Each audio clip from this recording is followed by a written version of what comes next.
Welcome back. This is Awkward, and these are the Awkward interviews. I've got another ALE. This time it's Alex Vitale. He's an amazing author, professor of sociology at Brooklyn College, and is also the coordinator of the Policing and Social Justice Project at Brooklyn College. His writing has appeared everywhere: New York Times, The Nation, The Appeal, Vice, and he's also been interviewed a lot of times, so you can expect some real polished responses. He talks about a lot of the stuff that I talk about, and a lot of the stuff that the other ALE, Alec Karakatsanis, talks about. Policing, mass incarceration, and what the alternatives to those things can be. In other words, the movements to abolish police and prisons. He's appeared on NPR, The Intercept, uh, Democracy Now!, even The Daily Show. Vitale is the author of The End of Policing, that came out in 2017, which argues for the abolition of police.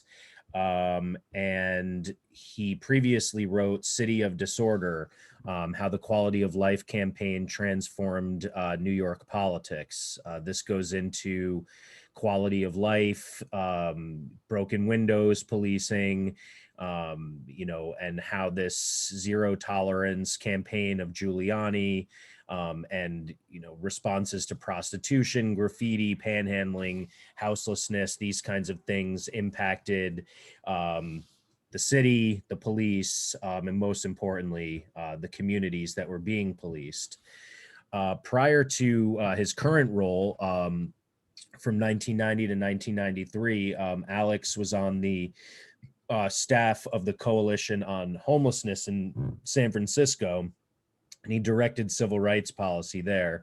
And I'm going to take a guess that that is kind of what, although I'm sure he had some ideas before entering the professional world, what he was going to do, but seeing the way, the oppressive way that people without homes were treated there might have had a big impact on the work he's continued to do over the years. And in one interview recently, Alex said, what I think sums all of this up, really powerfully, when I'm going to ask him to go into great detail on it, is that part of the problem is, for decades, communities have been told that the only resource they can have to address their community problems is more policing and more incarceration. Our job, he says, is to lay out what the alternatives would look like and give people a sense that they have the power to ask for what they really want. That's what I'm asked all the time as a co-founder of 10 Demands. You name all these problems, you don't name the solutions. I don't agree with that. There are a lot of solutions on our website, and I go into detail when I'm asked these questions too, but Alex is a real expert, and I want to get his take on it. And also find out, maybe why he thinks his work has received more public interest since the George Floyd protests. Alex, welcome. I really appreciate you joining me today. I'm excited for this. But let's start off by discussing what I consider the irony of Juneteenth becoming a national holiday on the 50th anniversary of the start of the war on drugs, that sees Black Americans as about 600% more likely to be incarcerated for a drug offense, despite being no more likely to use and less likely to sell. Well, that's a good one. I grew up celebrating Juneteenth because I'm from Houston, so I know that holiday very well. And it is, in a way, it's great that people are paying attention to that. That I think everyone should get an additional free paid vacation day. Like, this is a good thing in a sense, but of course, this is just more politics of representation over politics of substance. So, you see people saying, well, yeah, I'd rather have reparations than a holiday. So I think or I'd rather have the police, defunded and communities invested in than politics of representation. you remember the kente cloth thing, right? The Pelosi and her inner circle all taking a knee with their kente cloth draped around them, and as if this was real politics, or this was really delivering something for people. And I think, frankly, part of this is because of deep divisions within communities of color, within working class communities about what's really in their interest. So, Pelosi and her ilk are interested in the Black bourgeoisie and in Black opinion leaders and power brokers, but they're not really interested in doing anything about entrenched Black poverty, about the deep inequalities in the delivery of education and healthcare services and all of that, because those things would interfere with their relationships with elite power brokers who fund the party. So it's easy to kneel with some kente cloth, that there are no political costs for that. It's easy to give a national holiday, especially given that so many employers don't give paid vacations at all. So that's just one more meaningless holiday, to them and to their employees, than to really take on these substantive issues of the material conditions of racial inequality in the United States. Right. Yep. Exactly. And as Malcolm X said, the white man will try to satisfy us with symbolic victories rather than economic equity and real justice, which, reparations and defunding the police would certainly provide. Reparations is one thing that we were insistent on including in the 10 demands. What are your thoughts on that, on reparations?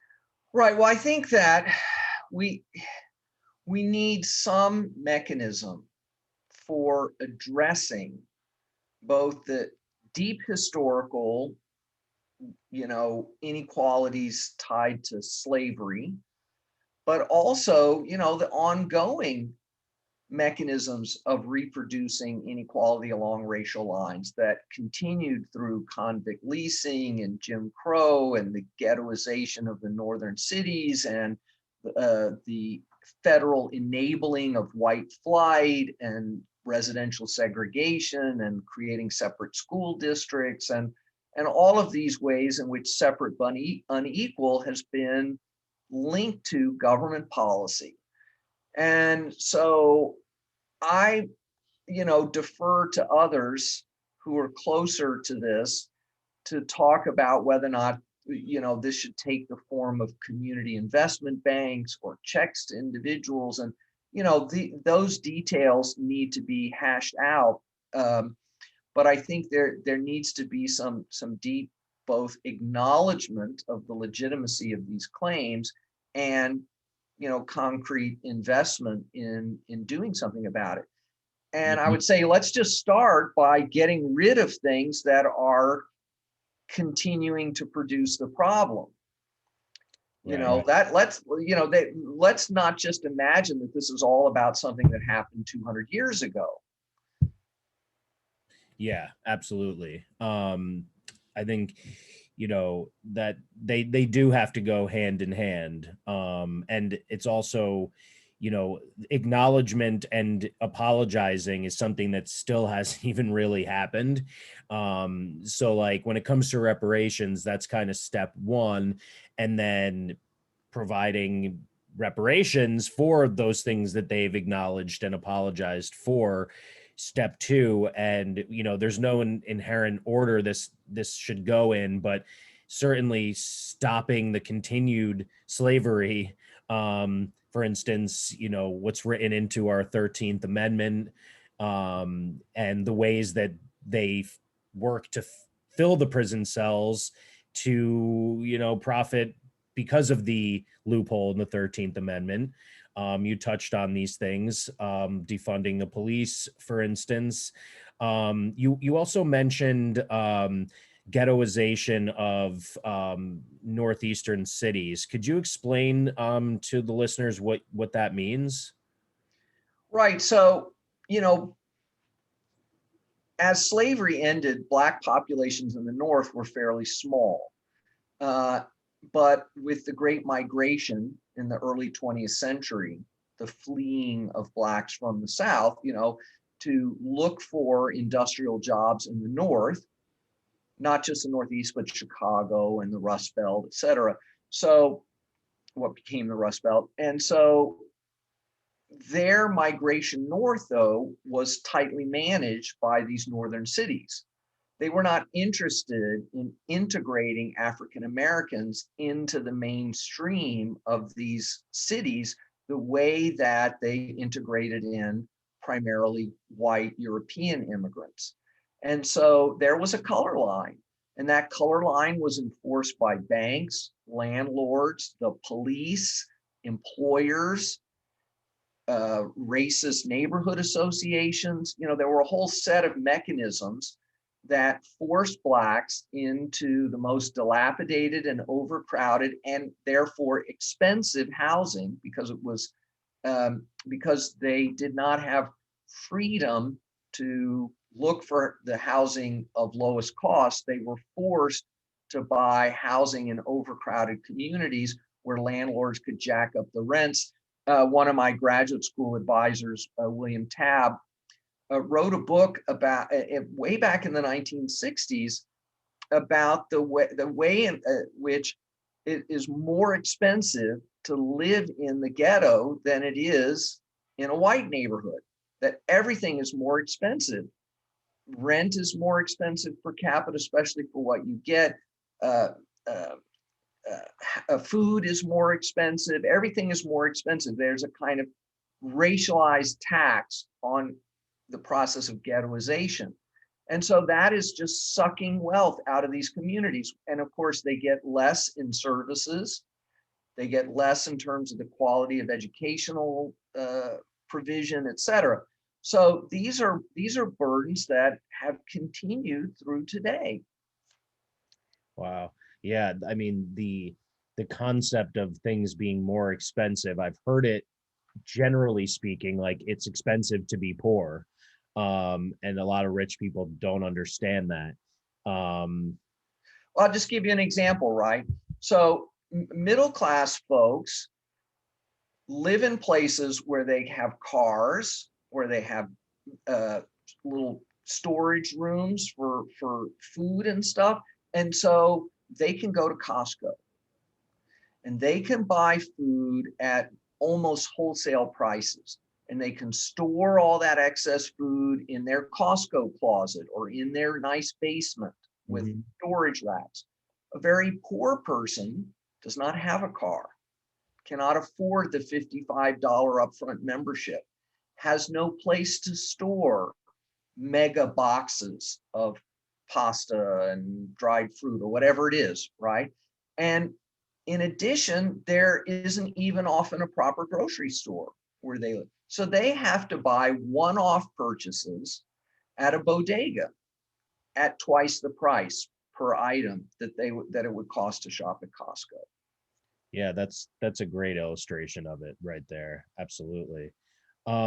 So for you personally, was there a moment in time? Was it your experience in San Francisco? Was it something growing up, down south? What kind of opened your eyes to the injustice and inequity in this country? And like, at what point did you realize you wanted to take this direction, professionally? And it seems like, it goes beyond what you do to earn a living. It's like a part of who you are. So, I grew up in a political household. The Vitales were all coal miners in Southern Illinois. They were actively involved in union organizing. My grandfather and great-grandfather were in the Progressive Mine Workers Caucus of the United Mine Workers, which was the more radical caucus. Some of the Vitales were in the Communist Party and various other left formations. So I didn't grow up in the coal fields the way my father did. My father got out of the coal mines by serving during Korea and got the GI Bill and was able to go to college. And that led to a pathway, to the middle class. something that was denied, for instance, to African Americans. And so, so I had a more middle class upbringing in Houston, but that politics was still there. My father had been an elected official in Illinois. My mother ran for an office in Houston. My parents were involved in civil rights activity. So I grew up in the 60s and 70s in mixed race neighborhoods where political life was fairly vibrant. That obviously was all formative, but I wasn't interested in working on criminology, policing, the criminal justice system. I went to school to be an urbanist, essentially. And in college, I was interested in economic development work, community organizing, the emergence of community-based development corporations and community-based housing developers and things like that. And so when I went to San Francisco, when I got out of school, I was working on housing policy. Mm-hmm.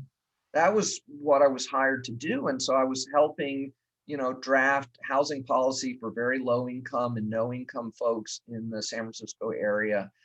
But it was during this time that the criminalization of homelessness begins to ramp up. The cities basically give up on the idea that they're going to solve homelessness, and so they turn it over to the cops to kind of reduce its public impact.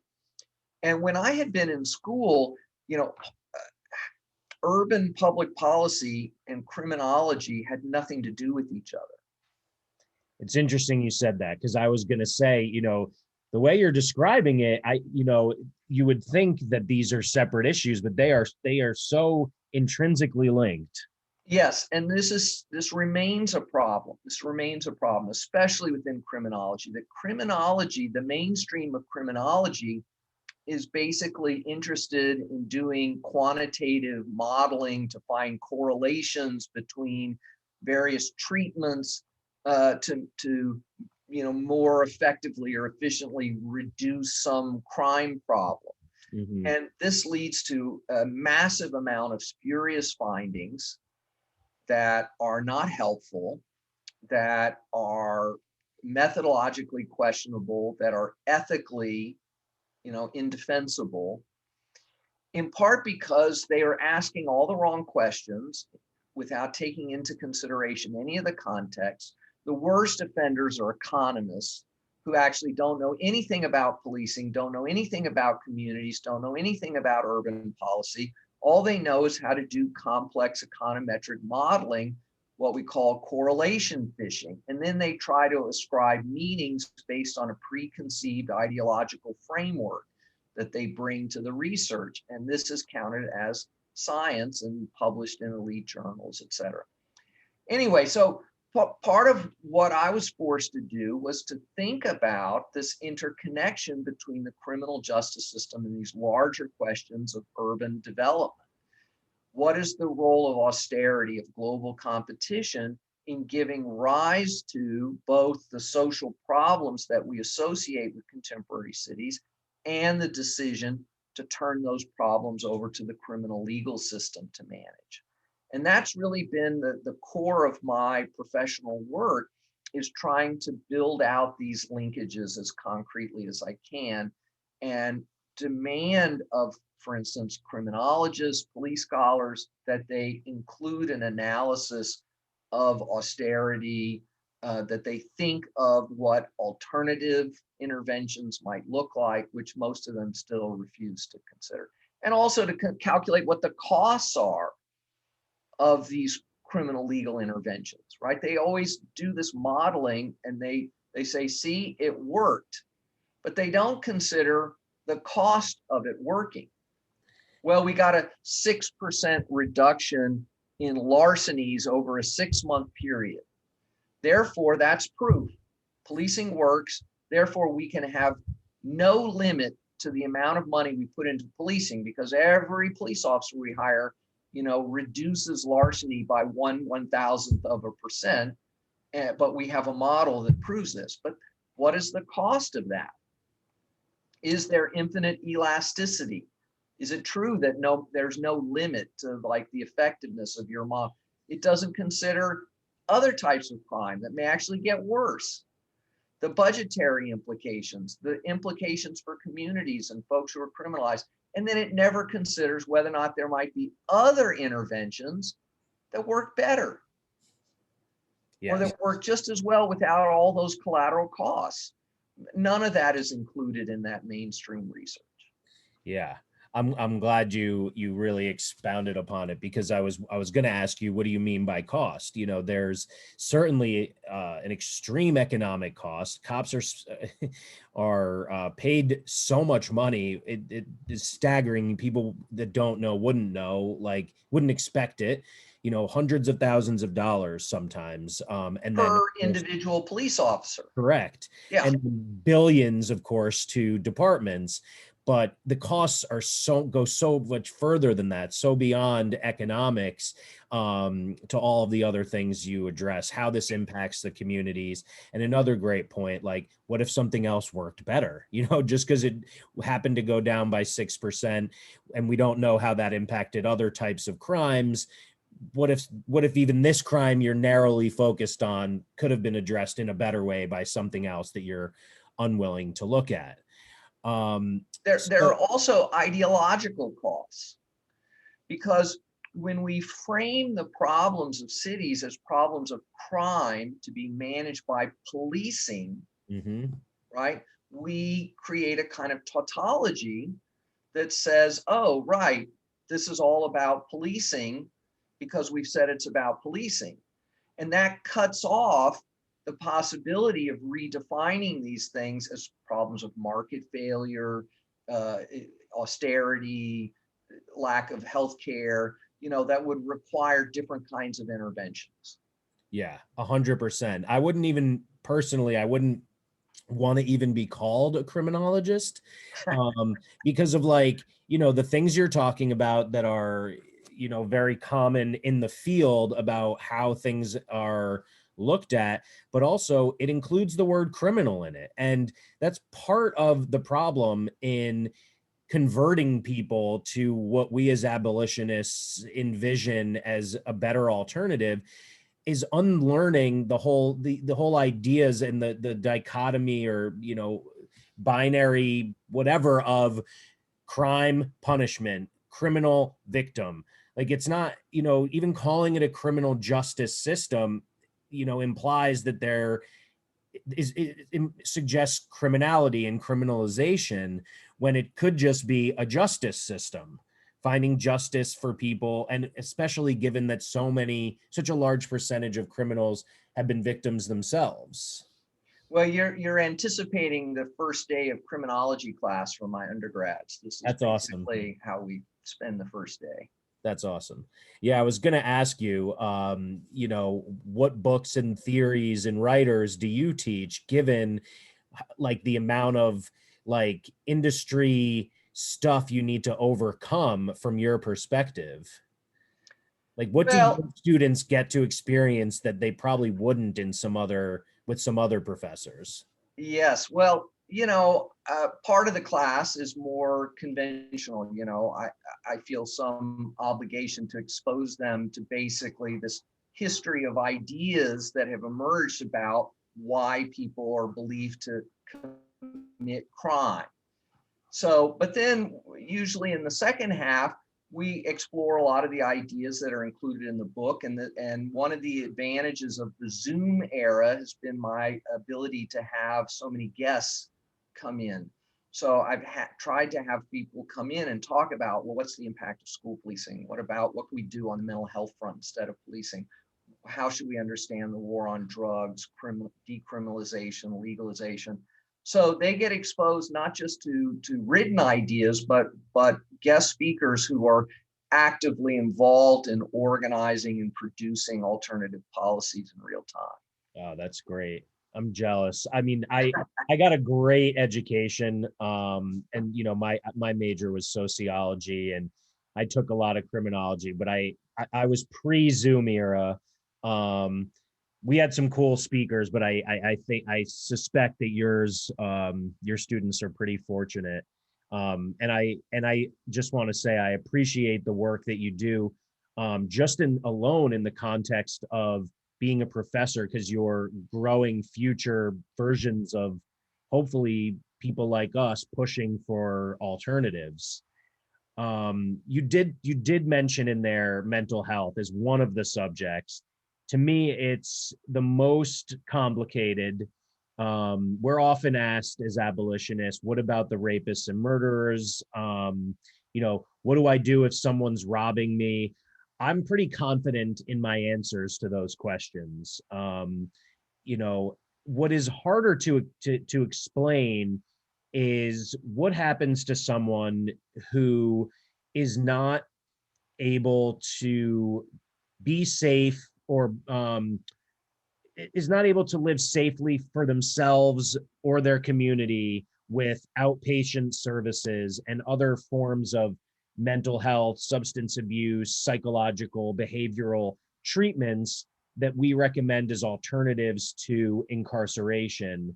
Um, is there a form of hospitalization that falls within an abolitionist framework for someone who is is not safe for the outside world, so to speak?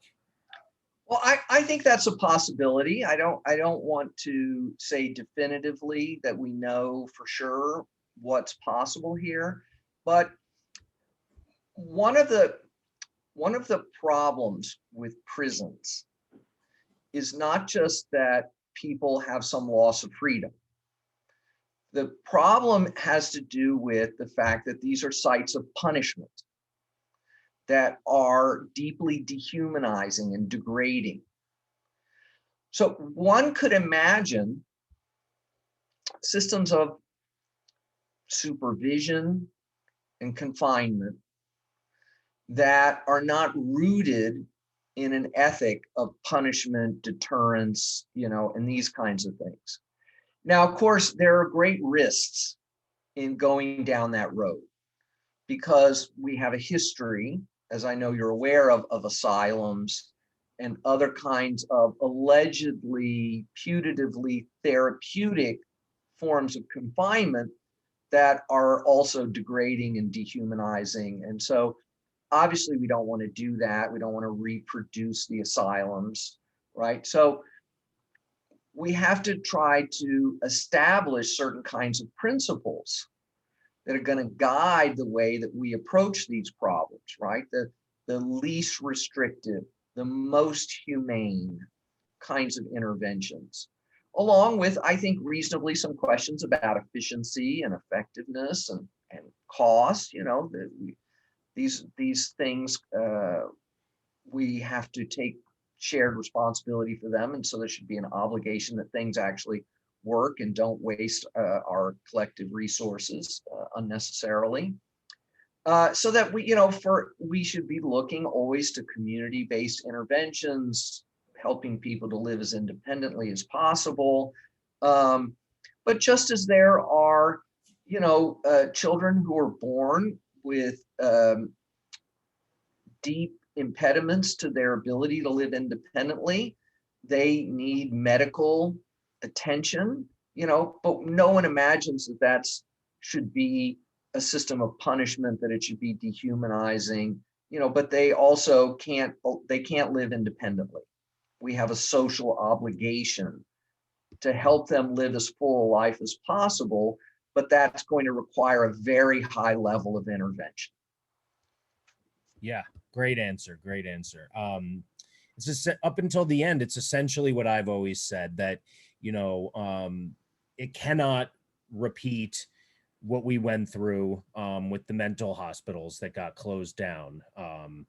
And it cannot be punitive, it cannot be carceral in nature, but there definitely may be some people who need a place to go to keep themselves safe or to keep their families safe or whatever it may be. I think the analogy you use to even a physical medical disability that you're born with, I think that's a really great way for people to be able to understand and think about and relate to it. that we have a social responsibility to them. What is the difference when it's something that might be psychological or something else? There's intervention needed. And look, there's no reason to imagine that very much of this would be coerced, because it turns out when you offer people humane services that actually help them, they will take advantage of them voluntarily. And we have this huge long list of people who caused horrible harm to someone, who prior to that asked repeatedly for help and did not get it. Yeah. I think I'm going to hurt someone, or I'm going to hurt myself. And they're like, well, here's some pills, come back in 6 weeks. Right. You know, no, there was an opportunity here to save a life. And it was not taken because of austerity, because of racism, whatever, because of, malpractice, whatever it is. And so we have to create these more robust institutional possibilities for intervening when people are ready, when people ask for help, before things. See, and then, we ignore the problems. We allow them to spiral out of control until they produce some really horrible outcome. And then we're told, see, that's the proof of why we need policing. And that's not what it's proof of at all. It's proof of a failure of a whole set of potential preventative interventions that were never enacted, and in the end could have saved a life in a way that a post-harm punitive intervention never does. Yeah, absolutely. So let's continue in that direction. You have mentioned before that it's our job to lay out alternatives.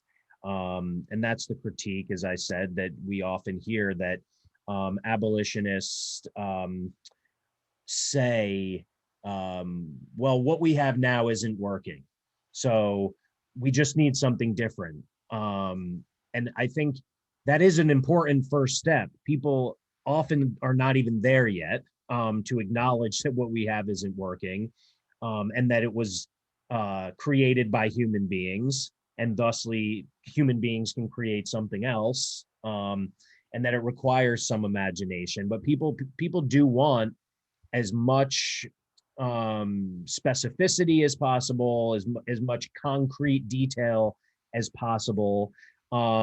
So as much as you could, because, and also I also understand that as abolitionists, we're careful about how we talk about things too. Like, we are not the sole experts on abolition. We cannot speak for specific communities and what their needs are, but representing yourself, what do you envision as being at least great starting points for areas that we should focus on in undoing the harm that's been done and building the social safety nets and protections that would make our society more humanist going forward?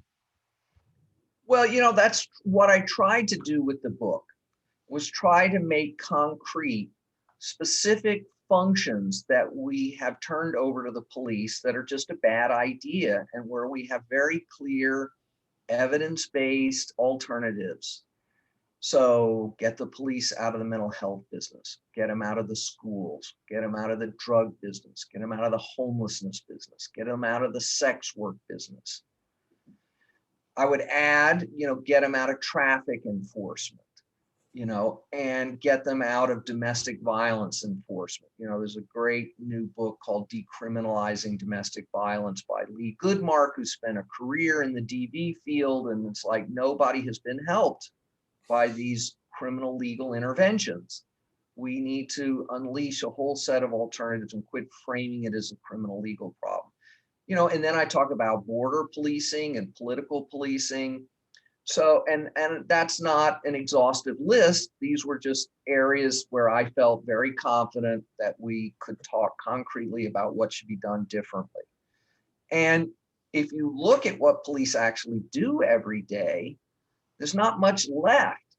Gang suppression policing, even the management of like gun violence and stuff. We have lots of clear ideas about what to do other than policing.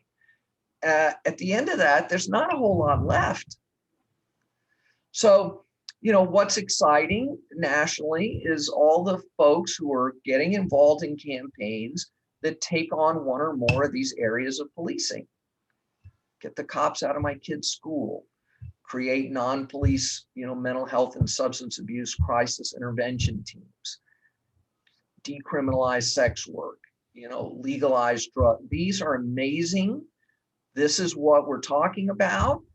And as so many great abolitionists have said, this is not a negative movement. It's the right wing, the police, they want to say this is just about people being angry at the cops. No, this is about creating safer and healthier communities in the ways that policing has not been able to do. And so it's a very positive agenda. Now we have our protests. We are angry. We are outraged at the abuses of policing, and we need to express that. But we also need to be clear about building up these alternatives. And you touched on a couple areas there that I was planning to ask you anyway. One, at the community level, people taking important steps to create alternatives, which over time will provide some additional research proving the efficacy of these alternatives, in stark contrast to what has been done for so long. And the other you mentioned, protests. So I'm curious, one, your take on protests and the role that they play in influencing change in this particular area. And two, as it relates to things happening at the local level, how important is, do you see my cat? There you go. Every time they make an appearance, it's amazing. They're going to be famous. The other thing being, at what, how important is electoral politics at the local level or beyond, state and federal as well?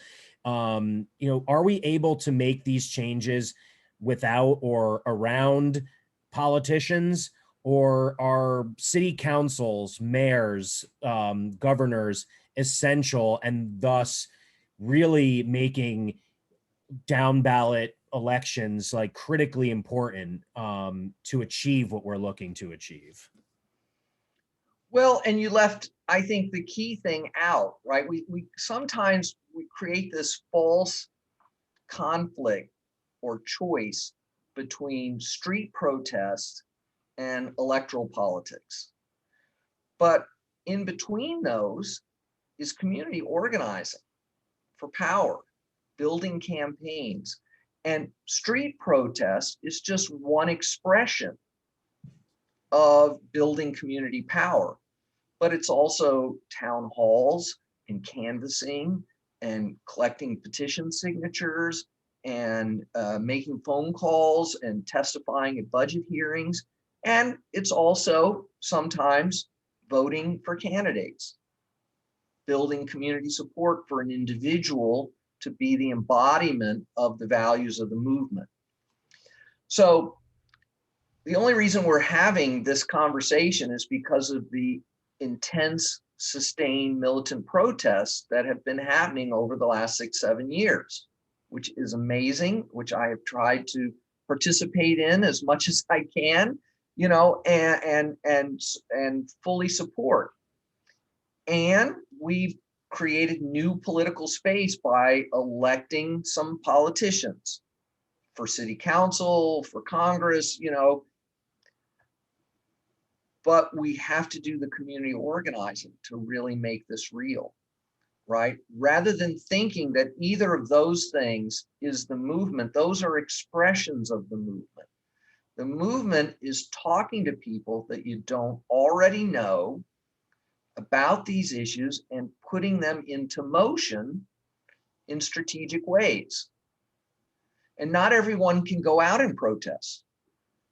Some people have impediment. They're not documented perhaps, or they're on parole, or they have an mobility issue, right? Not everyone can be, and not everyone can vote either. They're not citizens, they're not in the right party for this primary or whatever, right? They can't. So we need to find ways to put people in motion. I say some people are too busy. Well, then you got to give money. You got to support the movement that way so that the people who can put the time in have the resources they need to do that. So we shouldn't confuse like tactics, voting, protest, with the larger strategy. What are we trying to get? What power do we have to mobilize to get it? What are the mechanisms for enacting these changes? So ultimately, we need a lot more people to be in motion. And that means they got to join organizations or create their own organizations to put more people in motion. And I'm a member of several organizations. I got my Vocal New York pin on here. I got a shirt from my union, Education Not Deportation. I'm a member of DSA here in Brooklyn. And we have this joke in my house: Thursday night is meeting night. Somebody's got to go to a meeting. Sometimes they're boring. Sometimes they're frustrating, irritating, but you just have to do it. It's the price of wanting to live in a decent world that's not trying to kill you every day. All right. I can accept that. I fully support Vocal New York. I certainly support you, and at least once a week going to one of these meetings. I am very familiar with how those often go. I'll give you an example. Portland, for instance, had possibly a record number of people attend and write into and call into a city council meeting or a town hall demanding the defunding of the police. But then those who ended up being elected to the city council were so to the right that they weren't able to pass any of the things that this vast majority of people wanted. So there's that. And then, there's also something that like I often bring up is, there is the importance of getting meetings with city council, but if they're not terrified of what the black bloc or whomever they're vilifying might do on the streets, they're going to be less likely to listen to the apparent moderates who are willing to sit down with them and formulate proposals that people are protesting for. I certainly don't think you said that protests aren't important. I think you said they were. I think you said you think they're one part of this, larger process. So I guess I'm going to ask you again, like, I believe in mutual aid. I believe in, being a part of these groups. I certainly believe in people with money, giving money so that people who are doing the work have the resources. But is there a way to create these alternatives outside of like political fundraising, like of what the city or the state is doing? Or do we have to elect people who are going to let the money go in those places? I guess is what I'm asking. Okay, so there's a lot there to unpack. And like I said, this is not to diminish the importance of protest in any way. And I think that if we're going to protest, we should try to go for mass disruptive protests whenever possible. I don't think we should go, let's water down the demands so that we can get another 30 people to come. That's not what I'm not for this lowest common denominator where you take all the politics out of it just so you can have a big peace rally, right? And also there's a role for small targeted direct actions where small groups of people acting in concert with a larger movement and a larger strategy. There's an important space for that too, and that can be a catalyst for all kinds of important interventions, right? So that's all important, but these are just strategic questions. There's nothing magical about these interventions, just like there's nothing magical about casting a ballot. You got to have somebody worth voting for.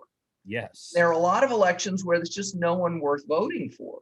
So I always say for myself, look, I'm willing to get involved in electoral politics, but I set a very high bar. I have to really believe that this person is a product of the movement, is not just mouthing the ideas of the movement, but is a product of the movement, is accountable to the movement. And there are people like that who are running. We're in the midst of city council races here in New York City, and there are some excellent people running, who are rooted in these organizations that I mentioned. And so I can get excited about that. And I have gone out and done some campaign events, and I have endorsed some candidates. But I'm not in the business of picking the least worst candidate just to say that, voting matters. Yeah, I'm with you there. Yeah. So let's say, we're trying to figure out what it's going to take to shut down narcotics policing, vice policing, gang policing. Okay, so we're going to need the budget to reflect that and the leadership of the police department to affect that. Well, I don't think we should believe that if we just one time have record turnout at a budget hearing, that's going to change the entire politics of the city. It's not going to. There's a reason why they've turned these problems over to the police. There are very powerful elite actors who benefit from those arrangements.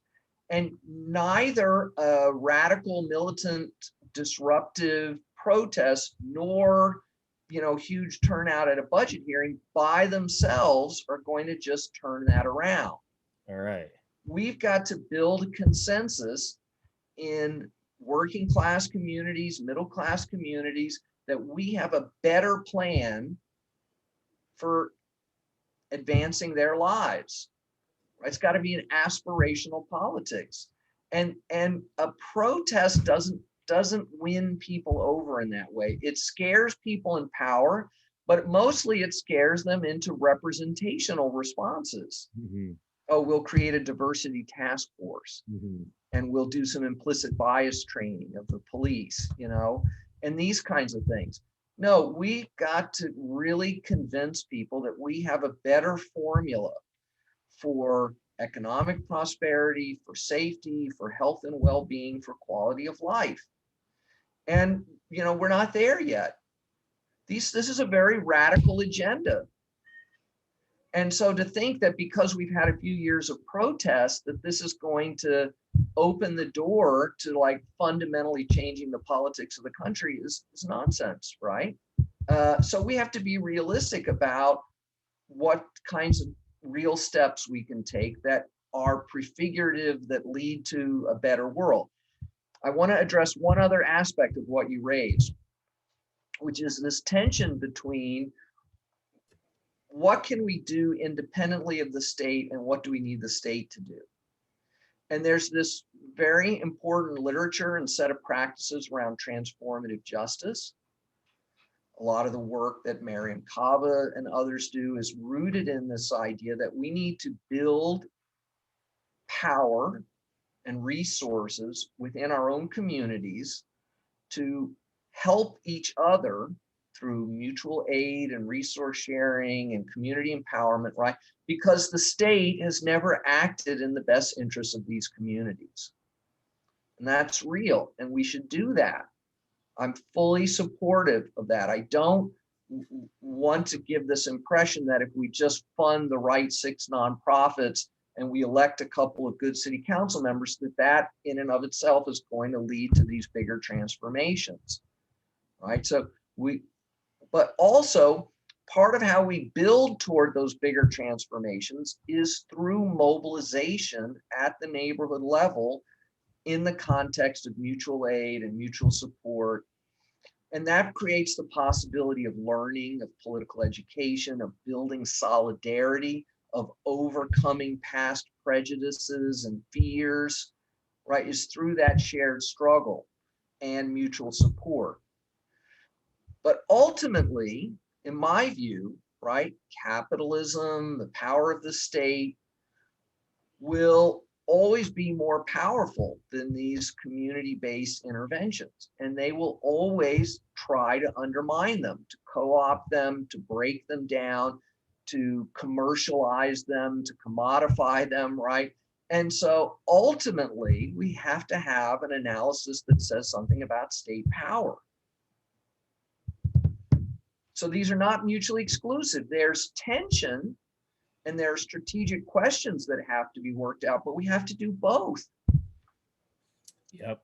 Yeah, I totally agree. And I came into working on the idea of a national network of autonomous mutual aid organizations through organizing around worker and poor people solidarity, toward the idea of threatening a general strike to get demands met that are larger demands that aren't unique to, for instance, the 10 demands that are racial and social and so-called criminal justice, demands for that would, be universal for threatening a general strike would be, free healthcare, equal education, a living wage, ending debt, like things like that. And I'm seeing all of these interconnections, like mutual aid is critical to enabling us to safely general strike. If we were forced to, if we didn't have these mutual aid networks set up that would protect people who might lose their job, we couldn't do this. And so the threat wouldn't be real. Same thing goes for working in our communities so that people have a safe place to go when they need things and don't have to call the police.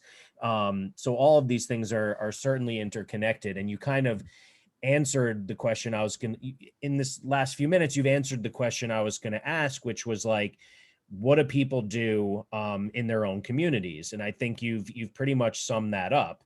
Another thing we have recommended people do, even though so many of our existing elected officials have been so disappointing, is send an open letter that we created as part of 10 Demands to your mayor, your governor, your senator, that outlines for them very clearly, what over policing and mass incarceration are doing to communities, and what alternatives could keep us safer and healthier.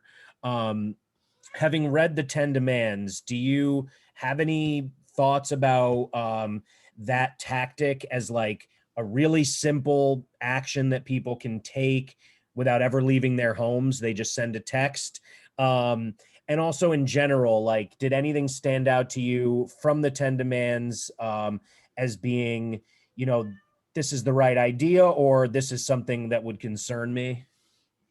So first, we are in this incredibly exciting moment where people are using their imagination.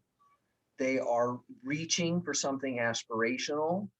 They are in dialogue with each other, trying to figure out how to get to a better world. And this is just so exciting and so different than like the world that I grew up in, as a high school student in the and a college student in the 1980s, where no one was thinking about these things, it seemed like. So, and people, there's not one unified idea about what abolition is, right? This is something that's being debated, and there's going to be there's an amazing crop of books coming out. Derica Purnell's book on abolition. We've just recently got Miriam Cavo's book. My buddies Tyler Wall and David Correa have a book coming out. Gio Marr has a book coming out on police abolition. So there's a lot to be talked about, and we have to think about also what is a non-reformist reform that maybe is not fully the realization of abolition, but is helping us move in that direction. So I think the work that you all did on producing this is fully a part of that conversation. and has very powerful elements to it, you know, and and what sort of makes it most concretely abolitionist in my mind is that it completely rejects the framework of reform, right? It doesn't imagine kinder, gentler police officers as the solution. It's how do we get them out of our lives in as many ways as we possibly can? So getting rid of the drug war and getting rid of the criminalization of poverty. And then the idea that there are these non-reformist reforms, hopefully things like more transparency and accountability. I think that, you know, there is some criticism within the movement about putting too much emphasis on police accountability because it imagines something that may not be possible, that is just the nature of that institution. So my primary focus as an abolitionist is to say we have to dial back the scope and power of that institution and replace it with something better, all of which is included in there. And I personally put less emphasis on transparency and accountability and those kinds of interventions. But of course, many people who directly experience police violence and harassment, that is their immediate concern, you know, and so we have to work with communities. These are all strategic questions, you know, this is all about, and they're localized. I don't think we should have one plan for the whole country, for every community, you know, and ultimately these things have to be rooted in struggle. So I'm certainly not in the business of telling some local struggle that they're canceled because part of their program, you know, includes a demand for body cameras. Right. I hear you. That's not my job. I Now hear I'm happy to talk with them about my understanding about the role of body cameras, you. Right. but it's not my job to go up on television and say those folks in, you know, Kalamazoo don't know what the hell they're talking about because they're wasting their time on. No, I don't do that. If they invite me to come and talk with them, I will speak frankly about my views, you know, but they've got to make decisions about how to build a movement where they are. And that means we take all kinds of intermediate steps.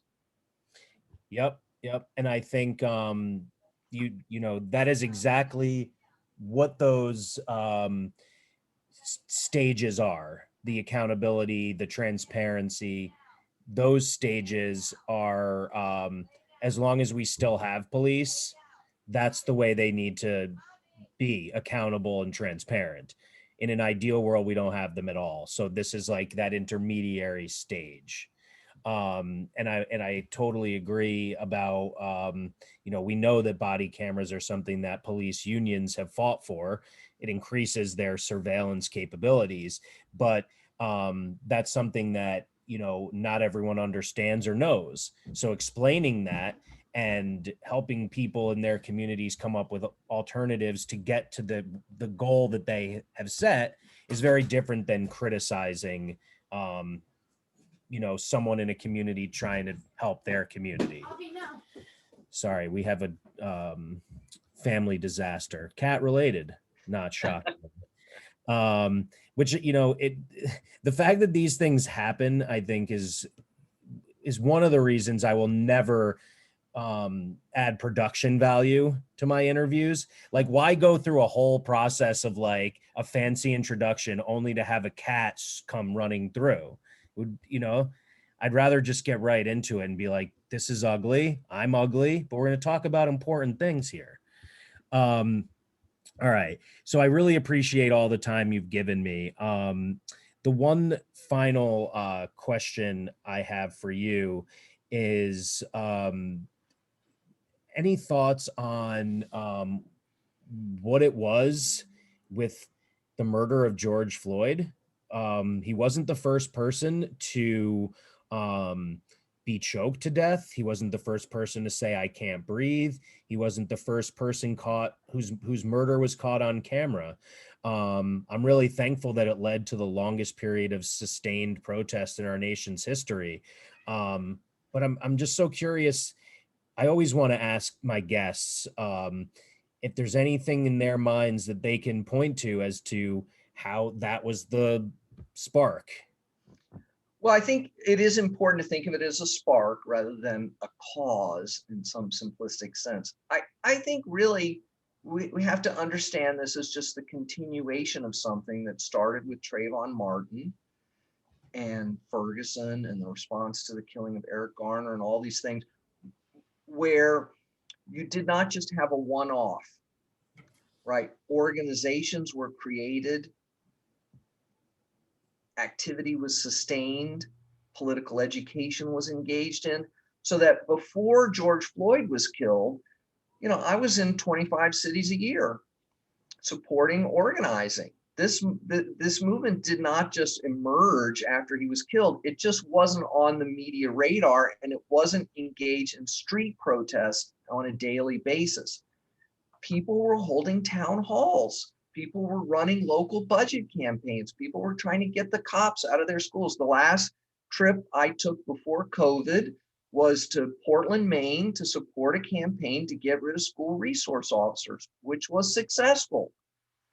And so that organizing had been going on all these years, and people had seen the futility of police reform. And that's why no one was holding up a sign last summer that said more money for implicit bias training. Because people had learned. And this is a big change over what I experienced in the 80s, 90s, 2000s, which were there wasn't sustained organizing, something terrible would happen.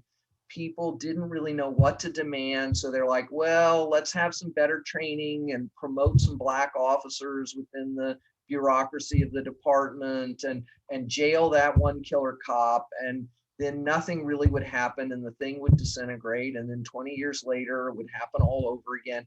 This time, people built organizations, had membership, did political education. They learned lessons. They deepened their analysis.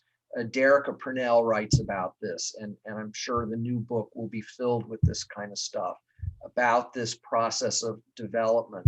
And so when his death triggered this, that deeper analysis, that grassroots organizing was all in place to erupt.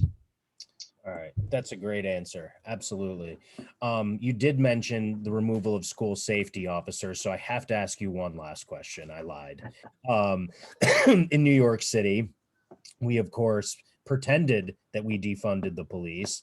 Only what we actually did was we moved school safety, in quotes, officers from the police budget to the school budget. And of course, we know that this isn't defunding, it's manipulative. And we also know that school safety officers do not keep schools safe. They militarize schools and help facilitate the school to prison pipeline.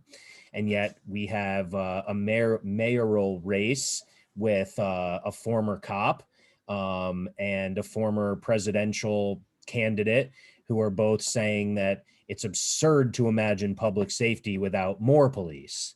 So curious who you might be voting for. And you can also, explain why that is. And if you have any of the city council candidates you want to shout out as well, I think it's good. It's an important race. I mean, it is New York City. So people here and outside of where we live need to know who's, as you said, coming from the movement and not just, regurgitating talking points they've learned from the movement. So, the school to prison pipeline thing is huge. There is a movement growing here in New York. There's a demonstration that's coming up for Juneteenth, which I guess probably will be, this will air after that. But there's this New York City Coalition for Education and Justice that is taking a strong abolitionist position about school policing. So I think we're going to see a lot more activity on that front. And I think we are going to have some really good city council members who are going to be really sympathetic to these ideas. The DSA endorsed candidates is a good place to start. but I think it's pretty clear which candidates are embracing a new vision of public safety. And Tiffany Caban, who's running in Queens, has produced a plan that I helped work on that I think is a great blueprint for how to do this. So I hope people, will take advantage of the opportunity to vote for people who are really worth voting for, but just as importantly, or more importantly, figuring out how they can support these ongoing campaigns around school policing, decriminalizing sex work, creating mental health crisis response teams, and all the rest. Who do we vote for mayor, man? Well, I don't have a vote for mayor. I'm not in the Democratic Party. I'm an official in the Working Families Party. There's But not a yeah, clear person to vote for there. So, people gotta, figure that out on their own, I'm afraid. yeah. Okay. So we don't even know who someone labeled a Democrat is even going to run again. So it's too early to have that conversation. Well, yeah, who knows what will happen for sure in the general election, but Right. in the primary, it's not a great situation. It sure isn't. Thank you so much. I really appreciate your time and your insights. It was a pleasure. You're welcome back anytime. And keep doing the incredible work you're doing. Well, thank you. I'm so happy to be in the struggle with all these folks. Yes, same here, man. All right, be well. Bye-bye.